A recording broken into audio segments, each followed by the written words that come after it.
Fala pessoal, muito bem-vindos a mais um ACIRP Podcast. Eu sou Samara Cris Marques, estou diretora do Núcleo de Jovens Empreendedores e hoje estou com uma anfitriã aqui no podcast da nossa associação. E já convido você que é nosso associado, se inscrever no nosso canal no YouTube. Diversos conteúdos vão ser liberados aqui para vocês através do nosso podcast. Diversas trajetórias empreendedoras vão ser também comunicadas com vocês. E também é um dos meios de comunicação, de conteúdo, e diversos materiais que a associação tem com o seu associado. Então, já quero dar boas-vindas a vocês que vieram até aqui nos assistir. Hoje eu estou extremamente feliz recebendo 2 convidados ilustríssimos, representando a entidade que hoje vamos falar dela. E acompanhem conosco, nosso bate-papo de hoje, como que vai ser.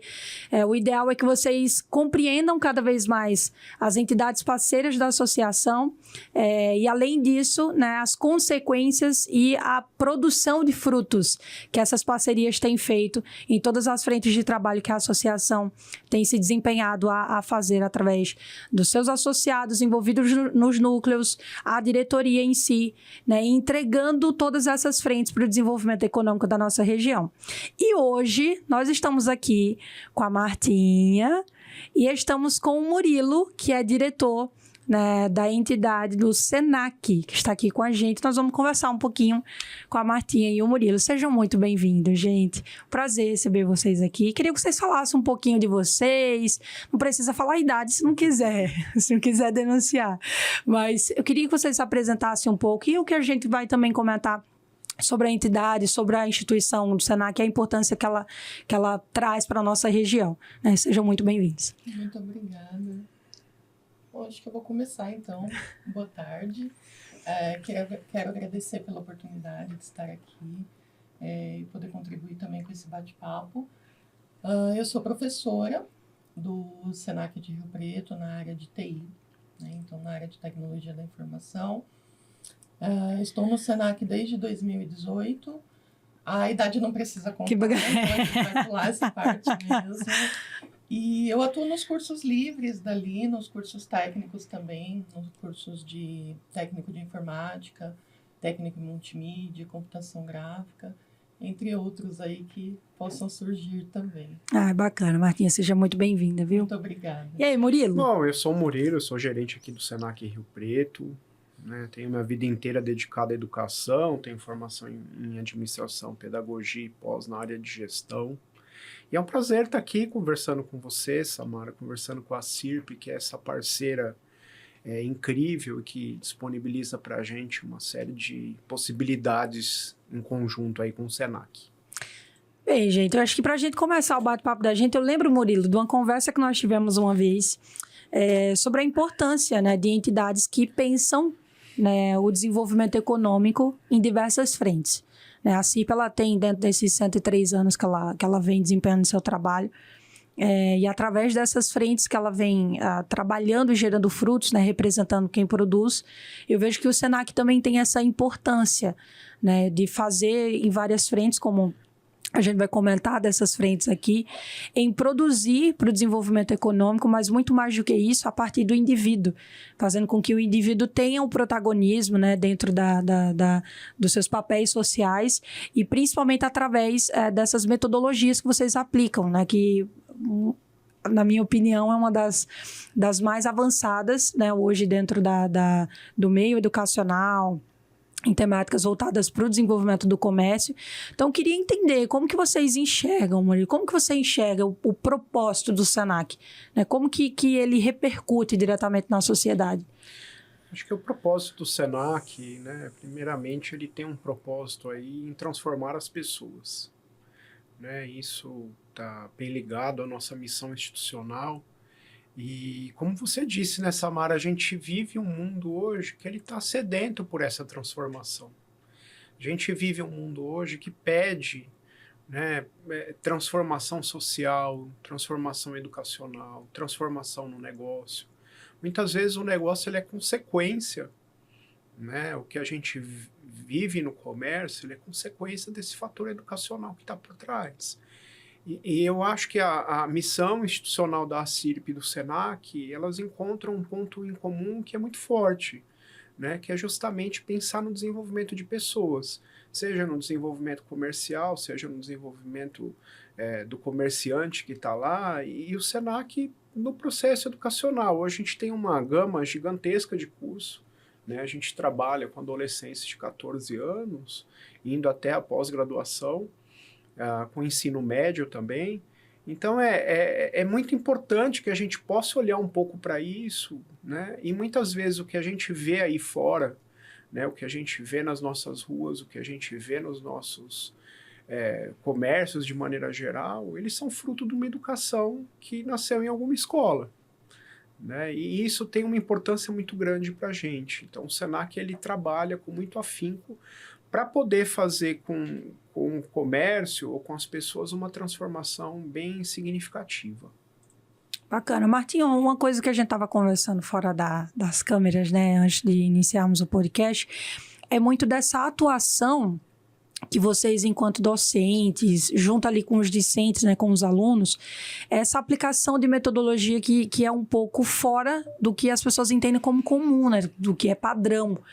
Como que você enxerga, assim, eu lembro que, até conversando com a Ju, que é coordenadora lá, a gente comentava muito disso, né, dessa perspectiva educacional que vocês carregam e em como, gente, isso reflete na responsabilidade social do aluno. Ficava incrível. A gente teve contato com bastante aluno do Senac. Para quem não sabe, o Senac é uma das instituições parceiras de um dos projetos, né, do NJE, que é o Sempre em Frente, e nós recepcionamos muitos alunos do Senac e a gente vê isso muito claramente. Como que vocês enxergam isso na prática, Martim? Para você que é docente, não sei se você teve contato com outras instituições que têm um pouco mais dessa pegada mais padrão, tradicional, como que é para você?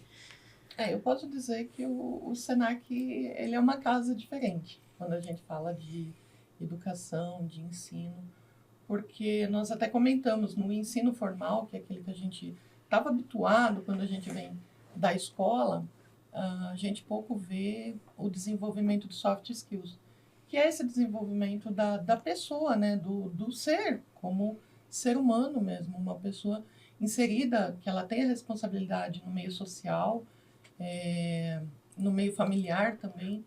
Então eu acho que o Senac ele traz muito disso. Nós trabalhamos com alunos de diferentes perfis, então a gente está sempre buscando esse desenvolvimento das soft skills, o desenvolvimento da consciência dele, onde ele está inserido, seja na parte ambiental, seja no social. Então, isso a gente trabalha muito em sala de aula. Eu cheguei até a comentar aqui um pouquinho sobre a questão dos trabalhos, como eram feitos os nossos trabalhos no ensino formal, e ainda é, né? Hoje eu tenho minha filha no ensino formal, se bem que a escola já mudou bastante o pensamento e a metodologia, eles já têm projetos para que esse desenvolvimento aconteça. Mas a gente ainda vê muito aquela coisa de vamos fazer um trabalhinho em grupo e só um faz. É desse jeito. Então, a gente sempre está buscando que eles possam interagir uns com os outros e que eles tenham esse sentimento de pertencimento naquilo que eles estão desenvolvendo. Eu considero isso bem, bem importante. A gente tem projetos maravilhosos ali, onde os alunos, de fato, eles acabam se desenvolvendo como pessoas também, né? Como cidadãos. É verdade. Não, e falando muito dessa perspectiva, principalmente da faixa etária que vocês trabalham, né? Eu sempre falo que a gente nunca pode deixar de desacreditar no protagonismo jovem em todas as esferas, mas aqui falando principalmente do desenvolvimento econômico. Eu acredito bastante que um jovem ele pode, e ele tem o potencial disso, obviamente, quando munido das oportunidades, né? Enfim, sem a gente aprofundar tanto na questão das vulnerabilidades sociais, mas eu acredito muito que quando o jovem tem todas as ferramentas ali disponibilizadas para que ele acesse, né, ele consegue ser protagonista da sua história, ter a resiliência e transformar ali o núcleo que ele está inserido de forma econômica. E como vocês enxergam essa peça tão fundamental, porque são os consumidores daqui 10, 15 anos das nossas empresas hoje, né, gente? Eu fico pensando assim. E também serão futuros empresários, empreendedores e até mesmo pessoas que terão cargos importantíssimos no mercado de trabalho. Como que vocês enxergam? Eu acho que, primeiramente, a gente, voltando um pouquinho no que a Marta falou, né, das soft skills, né, que nada mais é hoje do que é o saber ser, né, porque hoje as pessoas elas são contratadas pelo seu currículo e elas são desligadas Nossa, pelo seu muito bom isso, comportamento, Murilo. né? Saber ser, gostei. E o que a gente percebe é que essa consciência social que a escola coloca, esse olhar empreendedor, porque hoje a formação do aluno ela não é só baseada simplesmente no conteúdo, né? A formação do aluno ela tem que ser integral, ela tem que trabalhar valores, ela tem que trabalhar comportamento, ela tem que trabalhar comunicação, né? O mundo ele passou por uma transformação de 15, 20 anos para cá e cada vez isso está mais rápido, que é do acesso à informação. Por muitos anos, a escola ela era detentora da informação. Verdade. Né? O professor ele tinha ali como detentor do conhecimento. Hoje a informação ela está planificada, ela está na mão de todo mundo. Né? E quando você tem essa informação planificada, né, você precisa trabalhar outra parte, porque se todo mundo tem informação, o que começa a ser o meu diferencial enquanto profissional? É a pessoa que eu sou. Né? É o profissional que eu sou, é o profissional que ele tem a habilidade socioemocional de entender a dificuldade, muitas vezes, de um colega e ele precisa dar apoio a esse colega. É o profissional que, muitas vezes, ele consegue ter um olhar para uma resolução de problema que, mesmo não sendo do setor dele ou da onde ele atua, ele vai conseguir atender porque ele teve a sensibilidade para aprender isso. Então, é bem diferente do contexto que a gente tinha. A gente, por muitos anos, viveu uma escola extremamente conteudista. Olha, a gente trabalharia praticamente com créditos, né? Então, eu vou lá, né? Você cumpriu os créditos, você está aprovado. E hoje não é assim. O que o mercado hoje está pedindo, ele pede profissionais que estejam realmente interessados em fazer a diferença. Porque o mediano, aquele que vai empurrando, não tem mais espaço para crescer. É verdade. Né? Então, com essa facilitação toda que a gente tem, voltando um pouquinho na sua pergunta, né, quando você traz essa questão do desenvolvimento econômico, a escola ela tem um papel fundamental em formar pessoas. Se eu formo pessoas, eu sei da minha responsabilidade na geração de lucro, eu sei na minha responsabilidade com o meio ambiente, eu sei na minha responsabilidade no meio social que eu vivo. Né? Então, é muito importante. Se a pessoa hoje quiser ter sucesso, ela precisa olhar o que a maioria das pessoas não estão olhando. Né? Então, esse olhar também é um diferencial muito grande. Verdade. Eu acho que uma das coisas que vocês fazem muito bem, tive contato com algumas aulas do ensino médio de vocês, em algumas atividades, eu percebo que vocês inserem um aluno em todas as gamas de conhecimento. Esses tempos eu estava lá, tinha uma intervenção cultural fantástica. Para mim, isso é uma representação de democratização de cultura muito gigante. Você aproximar o aluno dentro dessas temáticas, né? Dentro de esferas sociais, até da própria economia criativa, por exemplo, como a gente viu alguns alunos desenvolvendo ideias voltadas para isso. Isso é muito bacana. Na graduação e na pós-graduação, por exemplo, vocês seguem a mesma metodologia? É nesse feeling que o Senac, como instituição, permeia? A metodologia está muito baseada nessas marcas formativas que a gente carrega. Né? Então, como você traz, né, eu preciso afinar esse olhar desse aluno. Eu comentava agora há pouco do acesso à informação. Mas não adianta só eu acessar a informação. Verdade. Eu preciso peneirar essa informação, eu preciso entender o que isso é verdadeiro, o que é fake news, o que realmente faz sentido. E muitas vezes nós estamos ficando num processo praticamente viciados no absurdo de informação que a gente recebe. Né? A gente antigamente tinha um hábito de ler, de deitar na cama, de ler um livro e tal. E hoje não, você abre 25 abas do seu computador, abre uma série de lâminas na internet, de uma série de coisas, e ao mesmo tempo que você está olhando tudo, você não está olhando nada. Verdade. E vai passando esse processo cultural, a gente vai perdendo acesso né, ao despertar para uma mostra fotográfica, ao despertar, por exemplo, semana passada a gente teve uma indígena que visitou o Senac. Que sensacional! Né? Que região que ela era? Ela é a Cauê Guajajara, né? Ela é ativista, ela tem uma questão aí muito forte. Ela faz rap, para você ter uma ideia. Que né? bacana! Então, assim, extremamente disruptivo.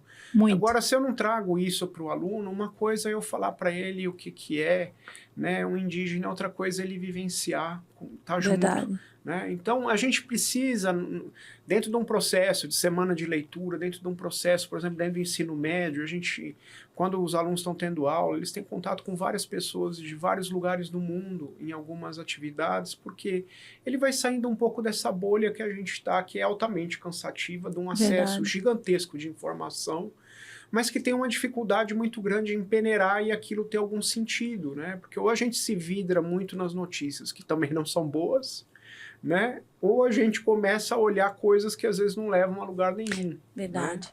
Não, é muito profundo isso, né? Quando eu estava conversando com a Martinha disso, né? Quando esse jovem que está ali dentro da bolha dele, ele começa a ter contato com essas outras realidades, né? Até para ele abrir a perspectiva de vida dele e na busca desse processo de identificação também, né? Que é onde eles passam a bendita escolha da profissão, para que você vai prestar vestibular, tem aquela preocupação toda, né?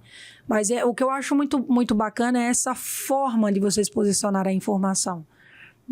A gente lida com alguns jovens dentro do projeto Sempre em Frente, e a gente sempre fala muito disso. O problema não está em receber a informação, né, Martinha, Murilo? O problema não está em receber a informação, o problema é filtrar. Sim. É esse filtro como que o indivíduo cria seu senso crítico, constrói, né, as suas afirmações ali, ou perspectivas, enfim. E aí eu acho muito bacana quando vocês, enquanto instituição, enquanto entidade, vocês colocam isso em pauta dentro do conteúdo programático de vocês, né, trazer as realidades, né, que às vezes não está ali na realidade direta do aluno, mas ele consegue ter. E isso é muito fantástico mesmo. Para você, enquanto docente, Martinha, também essa mesma vivência que você acaba tendo, né? Porque tem a perspectiva do aluno ali tendo essa... Mas e para o docente ali frente a essas mudanças e essas transformações? E eu falo não só pedagógica, mas social como um todo. Como que fica aí a experiência profissional e o novo que está chegando? Como que é? Eu falo que para o docente, assim, o que a gente tem de desafio dentro da sala de aula é que hoje você precisa ter atenção dos alunos. E como que você vai ter atenção se você tem alguns aplicativos que eles estão ali muito rapidamente trocando informação, passando, e de repente aquilo, né, precisa chamar a atenção, a gente precisa falar o vocabulário deles, a gente precisa conseguir trazê-los para dentro da sala de aula, mas de uma maneira que não seja como o Murilo trouxe, de que o saber vem de cima para baixo. Então, no ensino formal, a gente entendeu muito isso, a gente aprendeu dessa forma.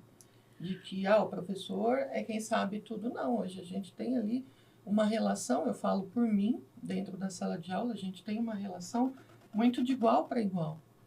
Então, são saberes diferentes e isso faz muita diferença. Gera proximidade, né? Exatamente, porque o nosso aluno, ele precisa ter liberdade para ele trazer o que ele já sabe e aprender o que não sabe. E assim como nós, docentes que estamos ali, a gente também não vai ter um momento, nossa, a gente sabe tudo. Não, muito pelo contrário, a informação está sendo modificada o tempo todo. A gente estava falando das tecnologias. Sim. Há 2 anos atrás, nós falávamos de metaverso. Hoje você não ouve. O pessoal fala, nossa, o que é metaverso? Você não ouve mais falar disso. Então, a gente precisa também estar em constante mudança para poder acompanhar e para poder ter atenção desses jovens, porque é difícil, vamos combinar que são muitas coisas, é muito entretenimento, a gente tem... Cara, eu só consigo dar conta do Instagram e a pulso, sou terrível com essas coisas. Cronometradinho, eu costumo brincar com os meus alunos, eu falo, não, eu sou a professora blogueirinha do Instagram, porque tudo que a gente fala e faz em sala de aula, vai pro Instagram. A gente acaba descobrindo, vai pro Instagram, e a gente se diverte, porque é uma troca. Mas a gente precisa muito ter isso. Não estou dizendo que a gente precisa ali da mídia social, não é nem tanto nesse aspecto, mas a gente precisa estar inserido ali no mundo deles também. Eu acho que tem um outro fator que é importantíssimo, né, disso que a Samara e você coloca, Marta, que é realmente a gente está assim, vivendo um mundo que ele está cada vez mais tecnológico, né? Cada vez mais mídia social, cada vez mais novidades tecnológicas, agora a inteligência artificial entrando, né? E é óbvio, acho que a gente hoje, enquanto escola, a gente entrega e tem tudo isso muito forte dentro do nosso desenvolvimento, mas tem algo que a gente não pode esquecer, como eu falei, que é o desenvolvimento das pessoas. É verdade. Nada vai substituir dentro de uma loja um atendimento presencial personalizado com alguém que está ali te respondendo na hora. Nenhuma compra virtual ela substituía a experiência de eu estar dentro de uma loja fazendo uma compra, de eu estar experimentando e tocando um produto. Verdade. Né? Por mais que a gente digitalize e tenha algumas coisas, o profissional hoje ele precisa conhecer tudo isso, mas ele precisa estar muito focado no saber ser, como a gente colocou. Né? Porque se eu não tenho essa habilidade, né, eu sou engolido por esse mundo que vira um trator. Verdade. Né? Então, a gente trabalha muito isso dentro de sala de aula. Né? Não basta eu ficar lá só passando um monte de coisa. Eu acho que a Marta retrata bem. Né? A gente vai pegar o exemplo do ensino médio hoje.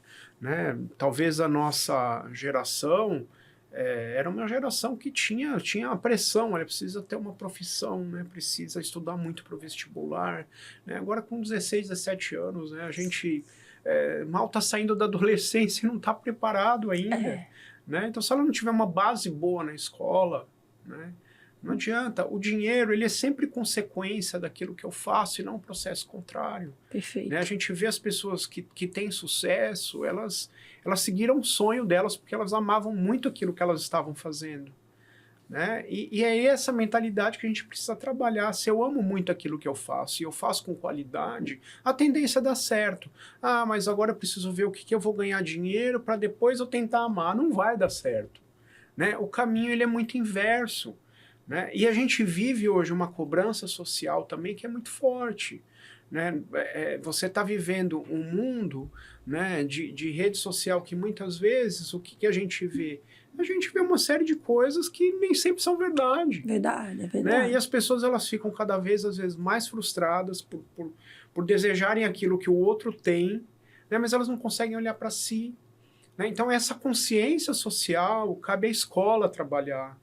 Né? Cabe a associação comercial, por exemplo, que eu sei que se encontra muito com esse valor. Verdade. Né? Porque aí você consegue realmente promover a transformação dessa pessoa. A partir do momento que eu não estou lá para provar nada para ninguém, que eu não estou aqui para ficar tirando fotografias que às vezes não me levam a nada, né? Só para uma autoafirmação social, Verdade. né? Você já vai trabalhar esse fator humano. E se eu tenho esse fator humano, eu começo a ter uma série de comportamentos que hoje não é a maioria que tem.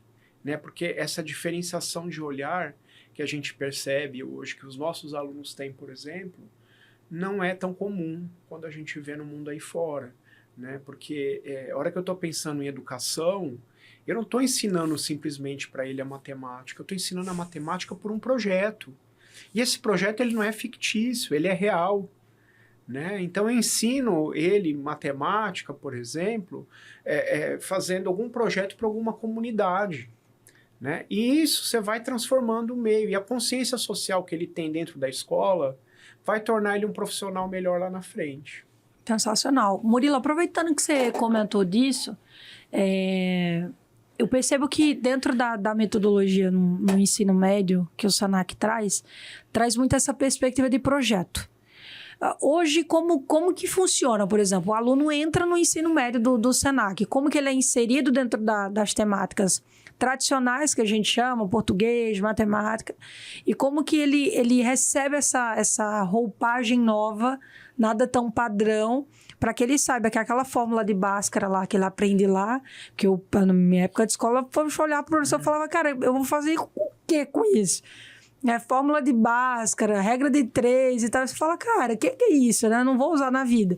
Mas como que é para o aluno hoje? A experiência que ele passa dentro das disciplinas e as entregas? A experiência para o aluno, ela é bem disruptiva quando o aluno chega no Senac, né? Isso eu falo para todas as modalidades, porque a gente está acostumado com o modelo copia e cola. Uhum. Né? O professor passava a lousa, o aluno copiava no caderno e ele falava, vai cair 5 questões, estuda 20. Né? É esse o modelo que ainda em muitos lugares ainda vivem. Né? Então, qual é a diferença que a gente tem hoje?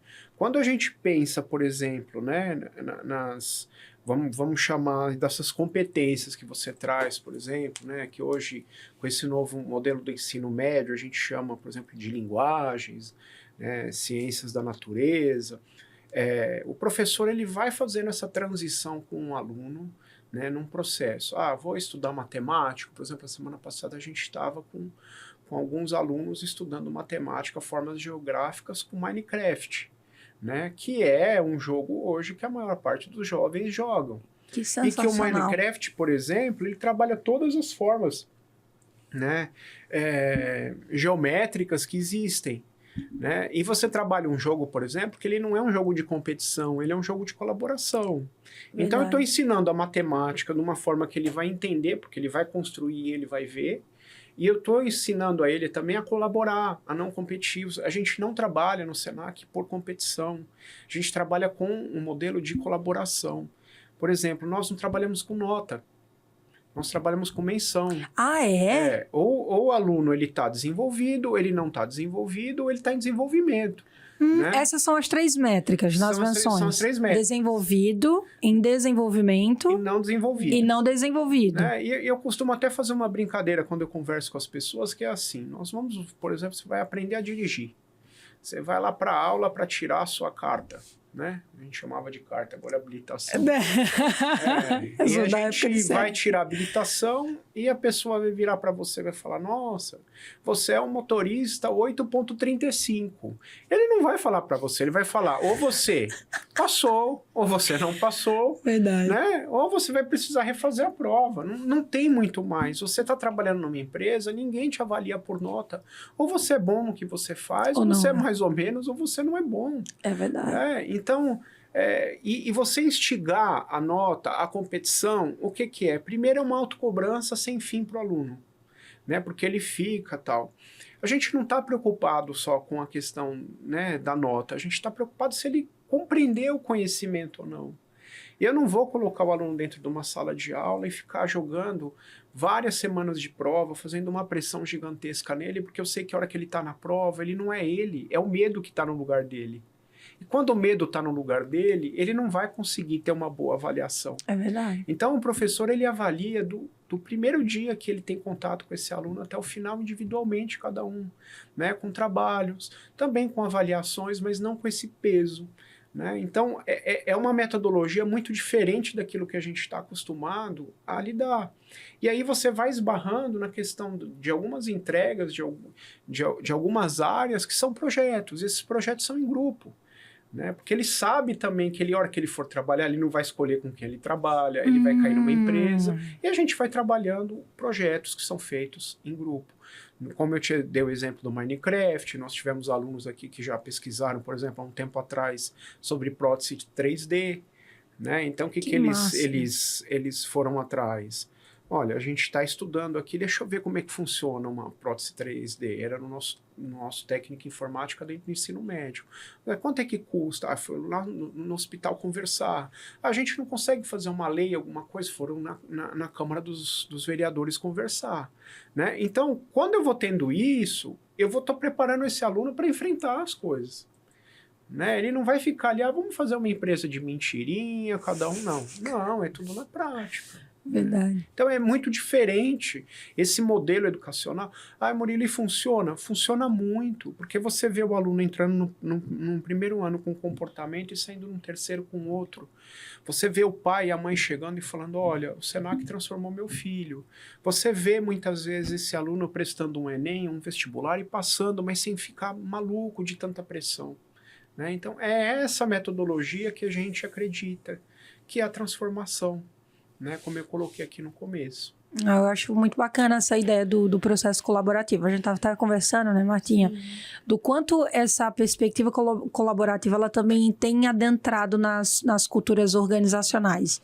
Né? Sair um pouco desse lugar de competição. Para competir, a gente compete lá com o mercado, mas internamente a gente precisa construir um negócio baseado, né, num grupo de pessoas que estão ali. Né? É o que a garotada fala do match corporativo. Eu achei isso sensacional. Né? Que é quando os ideais ali do indivíduo se comunicam muito bem com aquilo que a empresa tem, como missão, visão, valor, enfim. Então é muito bacana vocês trazerem essa ideia, né, para dentro da vivência do aluno. E aí eu fiquei curiosa com uma coisa, Martinha. Para você como professora, como que avalia um aluno desse jeito? Sem ser do jeito padrão, né? Vamos lá, dar um 9, que eu era do tipo da aluna que se eu tirasse um 8 eu chorava. Tirava um 8,5 e chorava. Pra tá bom, tinha que estar 9 pra cima. Se tivesse 9 pra baixo, era um chororô. Chegava em casa, como que é? Pra desenvolvido, não desenvolvido, em desenvolvimento? Como que é isso? Ó, eu vou te contar que eu também já chorei por causa do tá? E bastante. Não, mas chora mesmo. Então, assim, eu acho que a primeira vantagem é que a gente já não tem esse comparativo. Porque na sala de aula você tinha aquele aluno que a gente, acho que pode falar que era o aluno burrinho, porque era aquele que não conseguia ter a nota, e tinha o CDF, aluno nota 10, né? Que é o aluno nota 10, e tinha aquela coisa da comparação. Então, a gente não tem isso dentro do Senac, mas a nossa avaliação, ela é diária. Ela é diária e contínua. Então, o que a gente está avaliando na sala de aula? A gente está avaliando justamente se esse aluno, ele, de repente, terminou um trabalho, e ele está parando ali para ajudar um colega, para se importar com outro colega. A gente está avaliando o quanto que ele conseguiu desenvolver, porque, assim, às vezes, num primeiro conceito, principalmente na área da tecnologia, porque muita gente chega e ainda não sabe o que vai ter pela frente. Então, a gente precisa ter um cuidado de repente, entender que aquele aluno está num processo de aprendizado dele, mas ele não está deixando de aprender. E, de repente, tem um outro aluno que, nossa, ele vai ter muito mais facilidade e está aprendendo. Mas a gente está olhando para aquele aluno que ele está num processo mais iniciante, poxa, ele está se empenhando, ele está fazendo, ele está desenvolvendo uma atividade, ele está participando. Até porque quando a gente fala de tecnologia, a gente não tem aula só na sala onde estão os computadores. A gente tem as aulas também em salas normais. Hoje, por exemplo, é um dia que eu tenho uma aula com um grupo de multimídia, e a gente vai trabalhar outros conhecimentos que estão relacionados ao design thinking, que eles adoram. Que máximo. Fora de uma sala com computadores. Então, é um momento onde eles vão interagir, onde eles vão trabalhar em grupo. Então, a nossa avaliação ela é diária e contínua.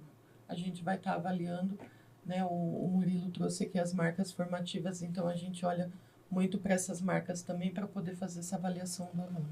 Que máximo. Eu achei muito bacana essa ideia de mergulhar os alunos dentro da inovação, né, através dessas ferramentas, né, para produzir esse desenvolvimento deles e também para o professor estar ali acompanhando, né, esse desenvolvimento dele, criando métricas a partir disso. Exatamente. É muito bacana. E aproveitando e falando em inovação, eu fiquei sabendo, a gente tinha conversado, eu e o Murilo, um período atrás, que está vindo um novo ensino médio técnico para São José do Rio Preto. Como que é isso? Eu sei que é assim, tinha que ter, Murilo, uma pós-graduação, uma graduação nesse sentido. Porque, pelo que eu vi de bastidor, assim, sensacional. Eu queria que vocês falassem desse novo ensino médio técnico aí, que é voltado para a ciência dos dados, não é isso? Ciência de dados. Boa. Contem aí. Eu vou comentar, e aí a Marta entra um pouquinho mais na questão das ciências de dados, né? Hoje a gente tem no Senac já acontecendo, desde 2020, o ensino médio técnico em informática e também em multimídia, né? Que é a possibilidade dele se formar ao mesmo tempo, tanto no ensino médio, já sair com um certificado de ensino técnico, né? Então ele faz, nos 3 anos, ele faz um ensino técnico.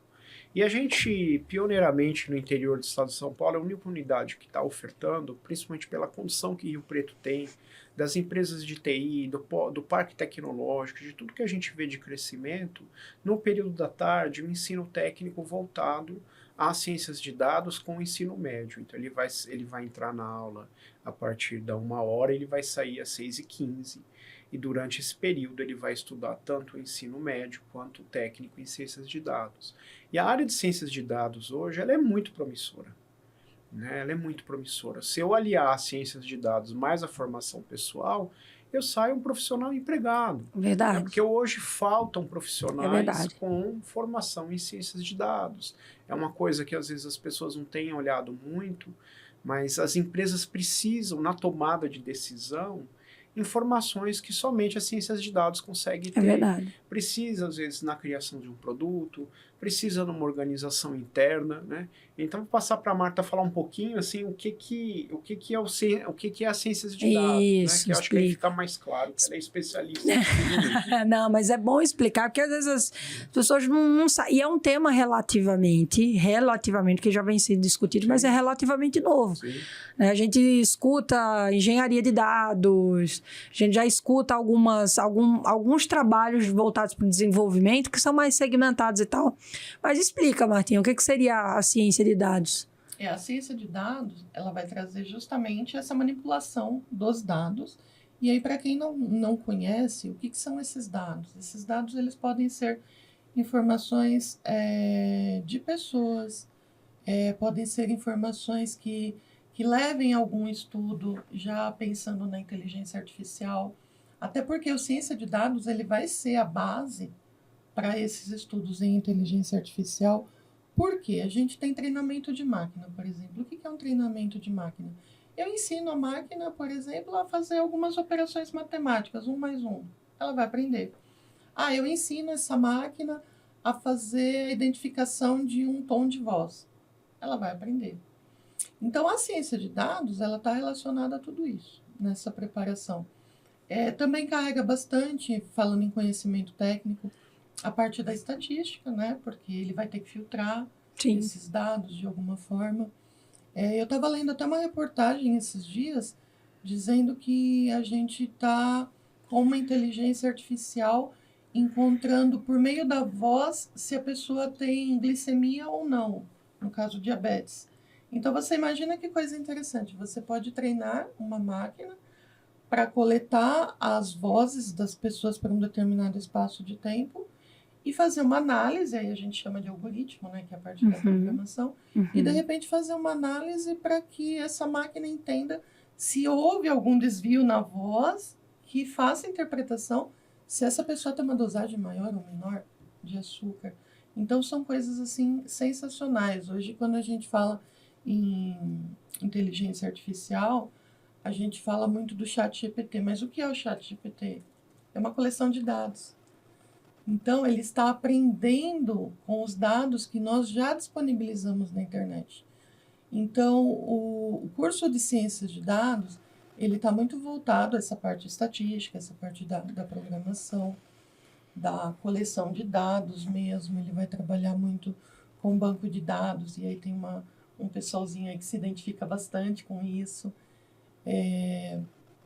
E vai dar a oportunidade desse jovem ele sair formado como um analista, um engenheiro. Então, hoje nós temos novas profissões no mercado e essas profissões elas não têm profissionais qualificados. Então, o grande diferencial, como o Murilo trouxe para a gente, é que a formação que a gente tem, ela vai estar capacitando tecnicamente, mas ela vai estar capacitando pessoas. Então, a gente tem o lado das pessoas, o lado humano também nessa capacitação. E até o cuidado também, né, se complementando com os dados, né? A LGPD, é verdade, né? a parte de segurança de dados, tudo isso também é abordado dentro desse curso. Né? Exato, que é uma outra questão, né? A gente, é muita coisa, né? Imagina. A gente acaba entrando nesse processo hoje de muita informação, né? Porque o que é o ciências de dados? É transformar o dado em informação, né? Mas uma formação que ela é muito mais trabalhada, que você olhando você não percebe, mas que com o sistema você vai conseguir perceber. Sensacional. E faz total sentido fazer aqui em Rio Preto. Sim. Né? Igual você falou, Murilo, nós temos o Partec, nós temos diversas iniciativas aí que a CIRP tem tomado à frente também. Como é a 5G e diversas temáticas voltadas para inovação e tecnologia, que tem sido, inclusive, até o nosso vice-presidente, o Gilberto, ele é vice também do Partec, e o trabalho dele tem sido fantástico lá nesse sentido de agregar cada vez mais nesses ambientes. E aí, além de outras instituições também, né, como é a PET, que estão nesse movimento, né, de trazer essas temáticas do ponto de vista educacional, né, para conscientizar as pessoas de que é uma temática que existe, que faz super sentido, que falta pessoas, né, apropriadas para lidarem com esse tipo de técnica e que cada vez mais a gente tem que ter essas instituições envolvidas em capacitar pessoas para que a gente não só atenda a lacuna de mercado, mas que as pessoas também se desenvolvam, né? Como indivíduo e como profissionais, enfim, como um todo. Agora, eu queria saber, Murilo, vai começar a partir do ano que vem já tem vaga? Como que é isso? A gente já está numa reta que está com poucas vagas já. Né? Nós vamos abrir, já abrimos 2 turmas, né, de oferta, e dessas 2 turmas a gente tem pouquíssimas vagas. Do período da manhã, tanto de informática como multimídia, já está 100% preenchido. No período da tarde, como ainda a gente está divulgando, é uma novidade, a gente ainda está preenchendo essas vagas, mas tem poucas. Né? Então, quem tiver interesse, é importante correr, porque as vagas elas acabam, né? E tem acabado muito rápido. No passado, a gente fechou os nossos cursos em 2 semanas. Né? Nós abrimos as inscrições, não deu tempo de fazer propaganda, porque hoje quem é o nosso maior divulgador é o nosso aluno. Né? Todos os pais que eu costumo atender é porque alguém está estudando lá, alguém ouviu falar, alguém conhece e recomenda. Então esse é um diferencial que a gente tem. É verdade. Isso é verdade mesmo. Todas as pessoas que eu tenho contato lá, que os filhos estudam, sem exceção, todas as pessoas propagam. Não, ó, lá tem pós-graduação disso, lá tem graduação não sei o quê. Ó, não, coloca lá, faz lá. É impressionante como essa propagação, né, da entidade, da instituição do Senac vem sido feita através dos alunos, né, da família, enfim. Murilo, para quem quiser se matricular e inscrever, só liga no Senac, entra no site. No www.sp.senac.br/Rio Preto, tem lá a aba de ensino médio, ou banner, né? E a pessoa ela entra, ela faz inscrição. Bacana agendar uma visita, conversar com a gente, mas o processo é todo online. Né? Eu acho que a hora que você conversa e entende que esse mundo tá aberto para quem tiver interesse, né? O resultado ele é muito positivo, a gente vem olhando e percebendo isso na prática. Não, muito bacana. A gente pode deixar também aqui embaixo, onde a gente deixa todos os recadinhos que a associação tem para vocês, onde a gente coloca a nossa rede social e tal. A gente vai colocar também o site do Senac para que vocês entrem e já acessem e tenham acesso ali à instituição, todos os contatos. Se quiser marcar uma visita, já conversa com eles, mas não deixem de conhecer a instituição do Senac, gente. Queria também aproveitar para saber das pós-graduações, né, que eu fiquei sabendo que tem bastante tema bacana, e eu vi que vocês têm esse olhar, né, voltado para o desenvolvimento econômico, que eu acho sensacional. Por isso que eu reitero tanto assim, a capacitação de pessoas para o mercado de trabalho. Mas eu percebo também que vocês agregam dentro do ambiente corporativo para pessoas que estão em lugares de gestão de pessoas, de liderança, de tomadas de decisão. Quais são os principais, assim, Murilo? Eu sei que são muitos, mas os principais. Hoje a gente atua tanto com a graduação quanto com a pós aqui em Rio Preto à distância. Certo. Então a gente tem pós-graduação em gestão de pessoas, a gente tem pós em PMI, a gente tem pós na área de saúde, que é uma área hoje que Rio Preto respira, você tem pós em gestão de negócios, né? E o curso de pós também ele é muito voltado a isso que a gente estava conversando, né? É uma pós diferente, que também trabalha para projetos. Né? Interessante. Então, a cidade hoje